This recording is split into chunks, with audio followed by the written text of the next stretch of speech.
If you make $80,000 a year, and a billionaire makes $80,000 a year from one investment, you're both earning the same number. But in 5 years, one of you will have 10 times more money, and it has nothing to do with how hard either of you works. There's a number, a single rate, that decides whether your money grows faster than you do or slower. Most people never calculate it. The rich calculate it before they spend a single dollar. By the end of this video, you'll know exactly what that number is, how to find yours, and why most people are stuck on the wrong side of it for their entire lives. Here's the trap almost everyone falls into. We're taught that wealth comes from income. Earn more, save more, get rich. So people chase raises, side hustles, promotions, all good things. But here's what nobody tells you. Income is what keeps you afloat. It's not what makes you rich. Two people, same salary, same age, same savings rate. Ryan puts his extra money in a savings account earning 0.5%. Nathan puts his into assets earning 7% a year. After 30 years, Ryan has roughly $52,000 from $10,000 invested. Nathan has over $76,000 from the same $10,000. And that gap only gets wider with more money and more time. Now scale that up. The rich aren't just earning more. Their money is growing at a completely different rate than everyone else's. And that rate compounds, year after year, silently, while most people are focused on their paycheck. This is the part nobody calculates. The gap between your money growth rate and your life cost growth rate. That gap is the hidden math. Let's break this into 3 numbers. Number 1, your money's growth rate. If your money sits in a basic bank savings account, it's earning close to 0.6% right now. That's the national average. Even a high-yield savings account is only getting you around 4% in today's environment. If it's in an index fund, historically it's averaged around 7% after inflation over the long run.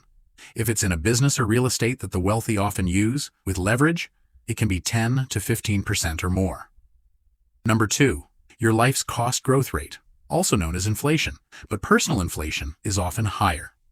Right now, official inflation is running around 4.2%, and it's been climbing for a few months. But lifestyle inflation, the new car, the bigger house, the upgraded everything, often pushes a person's actual cost of living up even faster than that, sometimes 6 to 8% a year as income rises. Number 3, the gap. This is the real number. If your money grows at 0.6% and your costs grow at 4.2%, your gap is negative 3.6%. Every single year, you are falling behind, even if your salary goes up.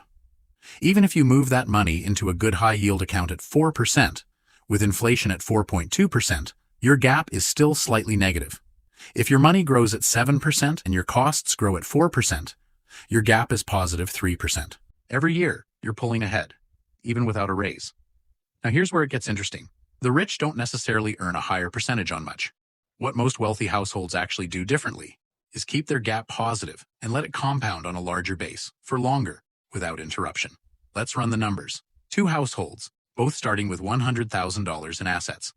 Ryan's household has a gap of negative 3.6%. Their money sits in a basic savings account while their costs rise with inflation. After 20 years, adjusted for that negative compounding, their $100,000 is effectively worth about $48,000 in today's terms. They're going backward, fast. Nathan's household has a gap of positive 3%.